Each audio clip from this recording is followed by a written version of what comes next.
राधा राधा राधा राधा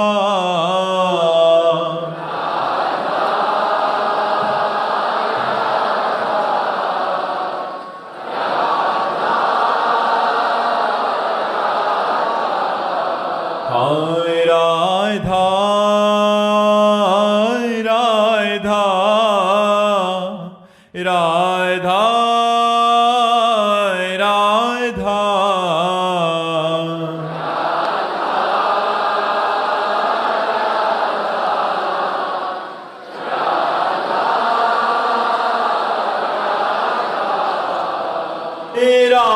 राधा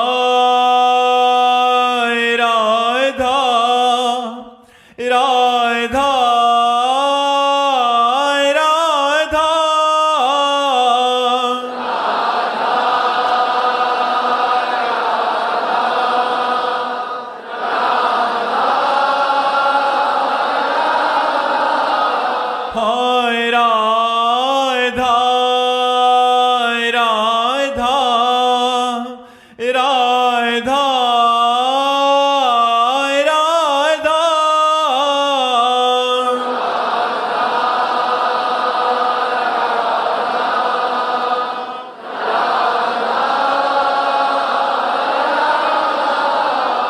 हाय राधा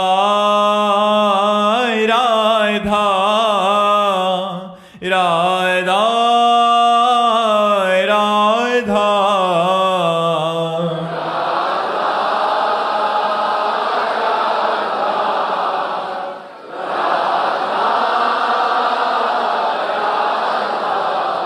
हाय राधा राधा राधा राधा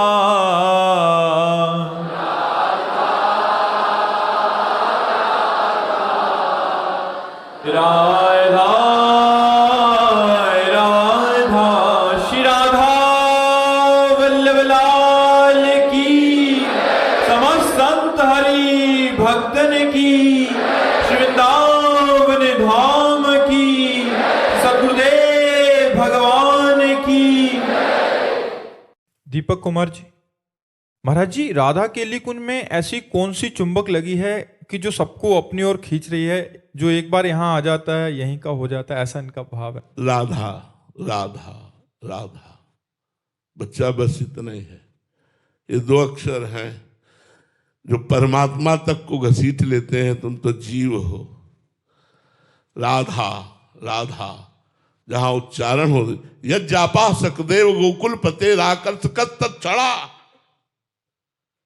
राधा का नाम उच्चारण करने मात्र से गोकुलपति श्री कृष्ण तत्क्षण आकर्षित होकर उपस्थित हो जाते हैं।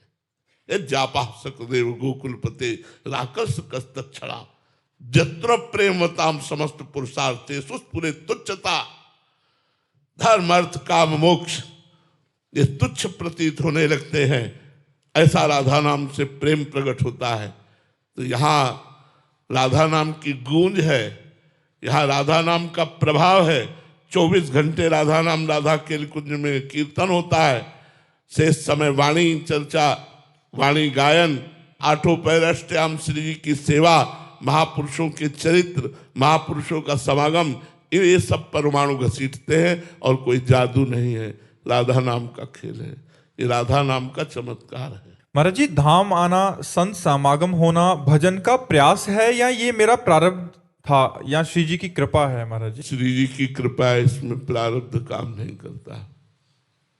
प्रारब्ध तो केवल सुख और दुख दे सकता है। शुभ कर्म का फल सुख है, लौकिक।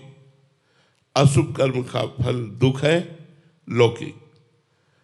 लेकिन पारलौकिक सुखों को प्राप्ति कराने के लिए परमार्थ साधन है। पर संत समागम, भगवत धाम, भगवत प्रेम ये कृपा से होता है। यह गुण साधन ते नहीं हुई, तुम्हारी कृपा पाओ कोई कोई, कृपा से होता है। संत समागम अब मोहि भाव भरोस हनुमंता, बिनु हरि कृपा मिले नहीं संता। बिना भगवान की कृपा के संतों का मिलन नहीं होता, बिना संतों की कृपा के भगवान के मार्ग में चलने का उत्साह नहीं होता। इसलिए सब कृपा के अधीन है। ये धाम आना, संत समागम होना, भगवत साधना होना, भगवत दर्शन होना, भगवत प्रेम प्राप्त करना, ये भाग्य के अधीन नहीं, कृपा के अधीन है। पुष्पेंद्र शुक्ला जी भोपाल से। राधे राधे महाराज जी। महाराज जी, अहंकार की उत्पत्ति कैसे होती है एवं इसके समूल नाश करने की सतत साधना कैसे हो? अज्ञान से अहंकार की उत्पत्ति होती है, अविद्या से अहंकार की उत्पत्ति होती है। अज्ञान के कारण ही हम अपने को देह मानकर और देह भाव में विचरण करते हैं। ये भ्रम मूलक अज्ञान है। आत्मस्वरूप का विस्मरण हो जाना और देह भाव से युक्त हो जाना, ये अज्ञान के कारण है। अज्ञान, मोह, भ्रम, इसी का मूल कारण है ये अहंकार। संस्कृत मूल शूल प्रदनाना सकल शोकदायक अभिमाना, इस आवागमन का भी मूल है। ये समस्त दुख भय चिंता का भी मूल है। अज्ञान से इसकी उत्पत्ति होती है और ज्ञान होते ही इसका समापन हो जाता है। या तो भक्ति के मार्ग में चलते हुए अहंकार को भगवान में समर्पित कर दे, या सांख्य योग ज्ञान के द्वारा इस अविद्या का नाश करके अपने स्वरूप में स्थित हो जाए तो अहंकार का नाश हो सकता है। अहंकार का नाश करने के लिए संतों का संग करो, शास्त्रों का स्वाध्याय करो, अधर्माचरण का त्याग करो और धर्ममय आचरण करो, और उन आचरणों के भी कर्ता भाव को भगवान के चरणों में समर्पित कर दो, तो अहंकार नष्ट हो जाएगा।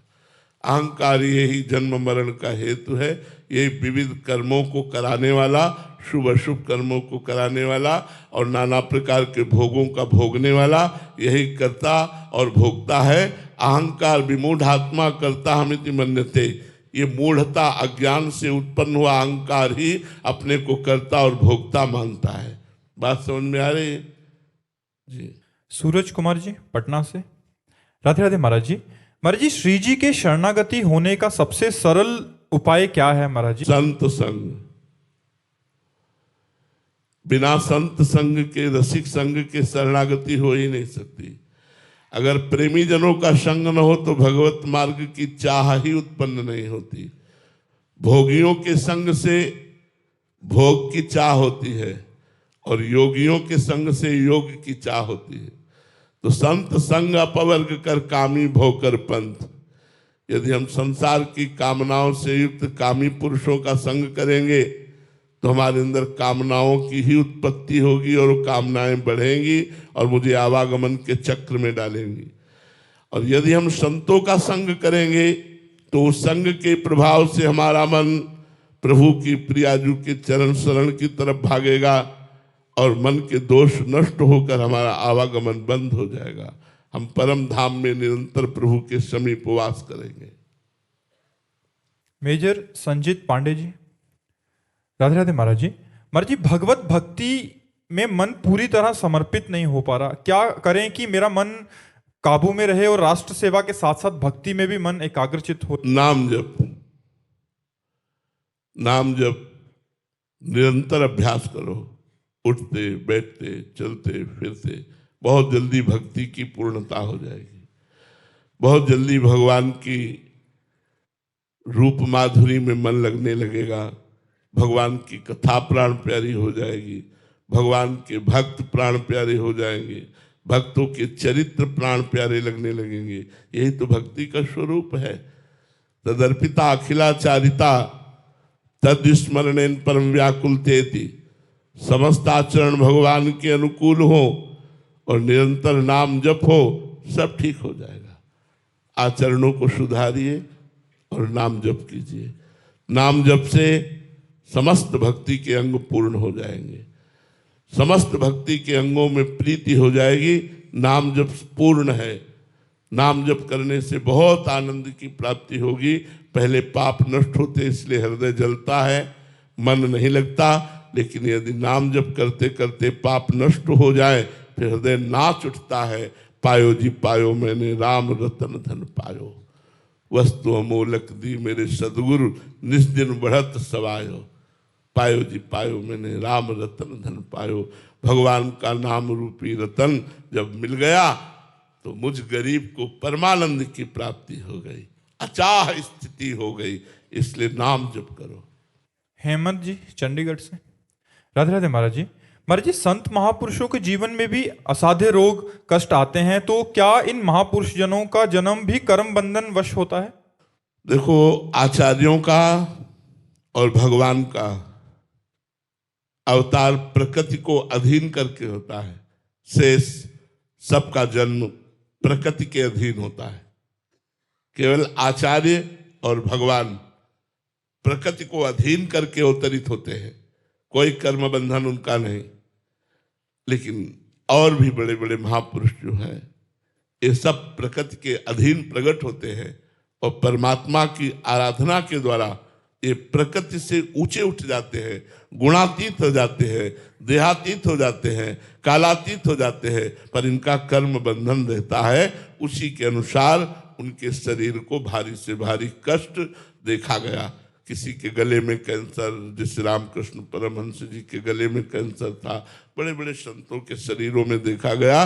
उसका कारण है कि अनंत जन्मों का काम खत्म होने वाला है, अब वो जन्म मरण से मुक्त होने वाले हैं। इसलिए सब कर्मों को, संचित कर्मों को भगवान ने भस्म कर दिया। नए कर्म जो हैं वो निष्फल हो गए, प्रारब्ध को भोगवा दिया और वो भगवत प्राप्त हो गए। केवल आचार्य और भगवान ये कर्म बंधन से रहित, बकाया सब कर्म बंधन से युक्त ही जन्म लेते हैं। महाराज जी, पहले से निश्चित होता है कि इस जन्म में इस महापुरुष का मतलब ये उस कोटि में आ जाएंगे? कई जन्मों से भजन होता है, कोई पहली बार थोड़ी भजन में प्रवेश होता। कई जन्मों से भजन होते होते फिर वो चढ़ाई पे चढ़ पाता है। कोई कोई ऐसा होता है गुरु कृपा से एक ही जन्म में काम बना लेता है, किसी के कई जन्म लगते हैं। तो ये तो नहीं है कि अगले जन्म में ये महापुरुष हो जाएगा। अब उसका भजन किस कोटि का? जैसे भरत जी ने भजन किया, भजन में चूक हो गई कि हिरण में ममता हो गई, और अंतिम समय मरते समय हिरण का ध्यान किया तो अगला जन्म हिरण का हुआ। अब हिरण के जन्म में इतनी तपस्या और भजन की कि अगला जन्म ब्रह्म बोध संपन्न महापुरुष जड़ भरत के रूप में हुआ। तो इसमें भाग्य रचना नहीं, इसमें भजन की बात रही, पुरुषार्थ की बात रही कि हिरण के शरीर में भी रहकर इतना भजन किया कि अगला जन्म उनका ब्रह्म बोध संपन्न महापुरुष के रूप में हुआ। इसमें भाग्य नहीं, इसमें भगवान की कृपा और भजन काम करता है। भाविन शाह जी अहमदाबाद से। राधे राधे महाराज जी। महाराज जी, हमारे जीवन में भगवत प्राप्ति के लिए गुरु की आवश्यकता कितनी है महाराज जी? वृंदावन पहली बार आए हो? आए हो? निधिवन गए हो? किसके साथ? किसी न किसी ब्रजवासी से पूछ करके ही, किसी न किसी ब्रजवासी को गाइड करके ही हम ब्रज दर्शन कर सकते हैं। नहीं कर सकते? अगर हमें रंगनाथ जी जाना है, निधिवन जाना है, सेवा कुंज जाना है, राधा दामोदर जाना है, राधा रमण जाना है, तो हमको किसी न किसी ब्रजवासी को गाइड पकड़ना पड़ेगा जो यहाँ का जानकार है। वो हमें सहज में दर्शन करा देगा। ऐसे ही इस संसार रूपी जंगल में भूल भुलैया के करोड़ों मार्ग हैं, और इन्हीं करोड़ों मार्गों में एक मार्ग निकलता है जो सीधे भगवान की तरफ ले जाता है, और मार्ग करोड़ों हैं। अब उसके लिए हमको गाइड चाहिए जो सही मार्ग पर ले जाए, भूल भुलैया के मार्ग से हटा दे। वो गुरु होता है जो अज्ञान तिमिरांधस्य ज्ञानांजन शलाकया चक्षुरुन्मीलितम येन तस्मै श्री गुरुवे नमः। हम तो अपने जीवन की बात कहते कि गुरु की कृपा के बिना एक कदम भी इस परमार्थ पे नहीं चला जा सकता। आज जो भी कुछ है वो गुरु कृपा से है, गुरुदेव की कृपा से है। मतलब इतना समझ लो कि भगवान एक बिजली का उत्पन्न जहां से होता है वो स्थान है, और गुरुदेव भगवान बहुत बड़े ट्रांसफार्मर हैं, और उनका बताया हुआ साधन बोर्ड है, और अपना मन उसमें लगाना, प्लग लगाना है, और हृदय में एक बिजली का प्रकाश हो जाना है। ब्रह्म को सीधे हम अपने मन में ला सके इतनी सामर्थ्य नहीं। अगर बिजली का सही प्रयोग हो सकता है तो ट्रांसफार्मर के द्वारा जब वो अपने घर में बोर्ड पे आती है तभी हम प्रयोग कर सकते हैं। नहीं, इतना पावर है कि हमारी सामर्थ्य नहीं है। तो गुरुदेव वही ब्रह्म स्वरूप ही है, लेकिन बिना गुरुदेव की कृपा के और उनके बताए हुए साधन में मन लगाए हम परमात्म रूपी पावर का अनुभव नहीं कर सकते।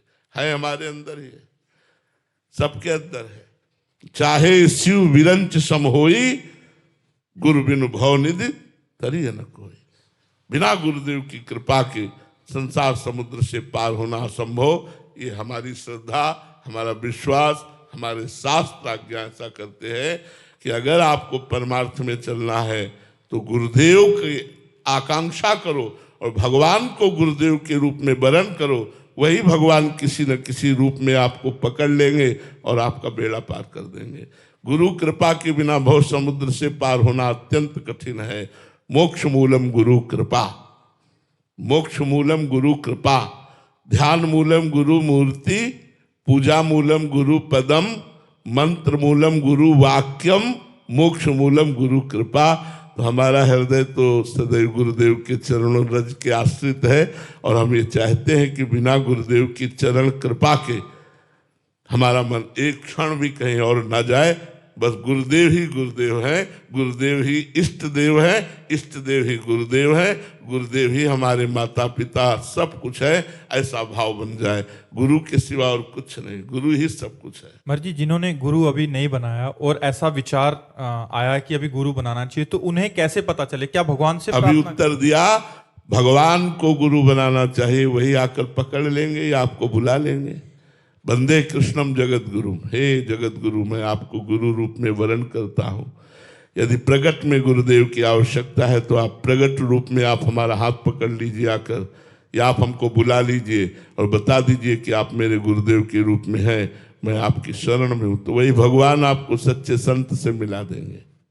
मनोज जी, राधे राधे महाराज जी। महाराज जी, हम बार बार विषयों में फंस जाते हैं महाराज जी।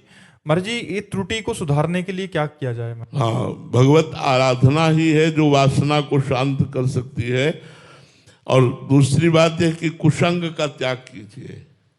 जैसे मोबाइल से कुसंग, व्यक्तियों से कुसंग, दृश्य का कुसंग, श्रवण का कुसंग, मन का कुसंग, इन कुसंगों का त्याग कीजिए और आराधना कीजिए। श्रीमद् भागवत का रोज एक अध्याय पढ़िए, रोज कुछ गिनती से नाम जप कीजिए, वो काउंटर रख लीजिए, 50,000, 1,00,000 ऐसे नाम जप कीजिए। एक अध्याय भागवत पढ़िए, हो सके तो संतों के चरित्र पढ़िए। देखिए आपके बहुत जल्दी सुधार हो जाएगा, बहुत जल्दी सुधार हो जाएगा। वासनाओं पर शासन करने के लिए अध्यात्म बल तैयार हो जाएगा। पर अब ऐसे एक आध माला घुमा लिया और मनमानी आचरण फिर नहीं। 50,000, 1,00,000, 2,00,000 ऐसे नाम जप करो, पाठ करो, संतों के चरित्र सुनो, संतों का सत्संग सुनो, तो धीरे धीरे मन पवित्र हो।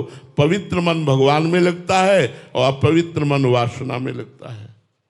निहारिका जी आगरा से, महाराज जी, मोह से पार पाने के लिए महाराज जी क्या करें? भगवान से ममता कर लो, मोह का नाश हो जाएगा। ये मोह जो है ये सबको अंधा किए हुए है। हमारे जो ज्ञान नेत्र हैं उनके ऊपर पर्दा डाले हुए। मोह मूल बहुशूल पद, त्यागो उत्तम अभिमान, भजो राम रघुनायक कृपा सिंधु भगवान। मोह गए बिनु राम पद होए न दृढ़ अनुराग। ये मोह यदि हम खूब भगवान की कथा पढ़ें, भगवान की कथा सुने, तो महामोह महिषेष विशाला, राम कथा कालिका कराला। ये महान मोह जो जीव को बंधन में डाले हुए है ये मानो महिषासुर है, और भगवान श्री हरि की कथा मानो आद्याशक्ति कालिका देवी है, दुर्गा देवी है। जैसे दुर्गा देवी महिषासुर का मर्दन कर दिया, ऐसे भगवान की कथा मोह का नाश कर देती है, और जहाँ मोह नष्ट हुआ वो तहाँ भगवान से प्रेम हो जाता है। मोह गए बिनु राम पद होए न दृढ़ अनुराग। तो हमें भगवान की कथा अधिक से अधिक सुननी चाहिए, भगवान की कथा पढ़नी चाहिए, भगवान का नाम कीर्तन करना चाहिए और भगवान के आश्रित रहना चाहिए। इसी से मोह का नाश होगा। राधे राधे महाराज जी। महाराज जी, नवीन युवावस्था में स्वयं को बाहरी कामादि आकर्षणों से कैसे बचाएं महाराज जी? बहुत कठिन है ये प्रश्न, क्योंकि ये आपका ही नहीं संपूर्ण शरीरधारी का प्रश्न है। जब नव किशोर अवस्था से पदार्पण जवानी की तरफ होता है तो काम की एक तूफान भरी आंधी आती है और सबको अंधा बना देती है। काम ऐसा अंधा कर देता है, जो नहीं करना चाहिए वो करवा लेता है। अगर कोई बच सकता है इस आंधी से, इस तूफान से, तो भगवान की शरण में होकर भगवान का सुमिरन करने से। सीम की चाप सके को तासु, बड़ रखवार रमापति जासु। जिसके भगवान रक्षा करने वाले हैं तो कामादि दोष उसे परास्त नहीं कर पाते। इसलिए अधिक समय यदि हम नाम जप में दें, सत्संग में दें, भगवान के भक्तों के चरित्रों को पढ़ें। हमारी बात ध्यान से सुनना, भक्तों के चरित्र पढ़ने से बहुत पावर मिलता है, बहुत सामर्थ्य मिलती है। भक्तमाल जी खरीद लीजिए और भक्तों के चरित्र पढ़िए। हरि को निज यश ते अधिक, भक्तन यश पर प्यार। ताते यह माला रची, कर ध्रुव कंठ सिंगार। अजहु सोच विचार के, गए भक्तन पद ओट। हरि कृपाल सब पाछली, क्षमिए तेरी खोट। और कुसंग का त्याग। आजकल सबसे बड़ा कुसंग है मोबाइल। मोबाइल में गंदी बातें देखना, गंदे सीरियल देखना, तो हमारा मन जो देखता है उसी का चिंतन करता है, जो सुनता है उसी का चिंतन करता है। जो चिंतन करता है वही हमारी संकल्प वृत्ति बन जाती है, जो संकल्प वृत्ति बन जाती है वही हमसे क्रिया बन जाती है। इसलिए आजकल नई पीढ़ी को अधिकतर मोबाइल के द्वारा बड़ी हानि हो रही है। पहले था कि कोई प्रगट में कुसंग हो गया तो वृत्ति गंदी हो गई, नहीं तो बहुत कुछ बातें पता ही नहीं रहती थी। 13-14 वर्ष की अवस्था तक तो एकदम निर्मल स्वरूप रहता था। अब तो छोटे बच्चे से, 10-12 वर्ष के बच्चे से पूछ लो, सब ज्ञान है, क्योंकि मोबाइल हाथ में है। एक दिन राधा वल्लभ कुंज कुटीर में एक बच्चा 12 वर्ष का था, तो उसने बताया कि मैं बहुत गलत क्रिया का शिकार हूँ। तो हमने उसके चेहरे की तरफ देखा और कहा, बच्चा खड़े हो जाओ, तुम कितने साल के हो? तो उसने कहा 12 वर्ष का। 12 वर्ष का वो, उसके गर्लफ्रेंड, सब आचरण। हम कहा इस अवस्था में आपकी ये हालत, ये छोटे छोटे बच्चों में ये जो मलिन दोष बढ़ रहे हैं।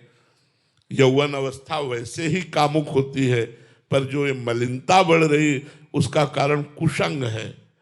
मोबाइल का कुसंग, सीरियल आदि का कुसंग, व्यक्तियों का कुसंग, दोस्तों का कुसंग, ये हमें भ्रष्ट करता चला जा रहा है, नीचे गिराता चला जा रहा है। यदि हम कुसंग का त्याग करके सत्संग का सेवन करें और भगवान का चिंतन करें तो काम से बच सकते हैं। जहां राम तहां काम नहीं, और जहां काम नहीं राम। जहां काम की वृत्ति रहती है वहां भगवान का चिंतन नहीं रहता, और जहां भगवान का चिंतन रहता है वहां गंदी वृत्ति नहीं रहती।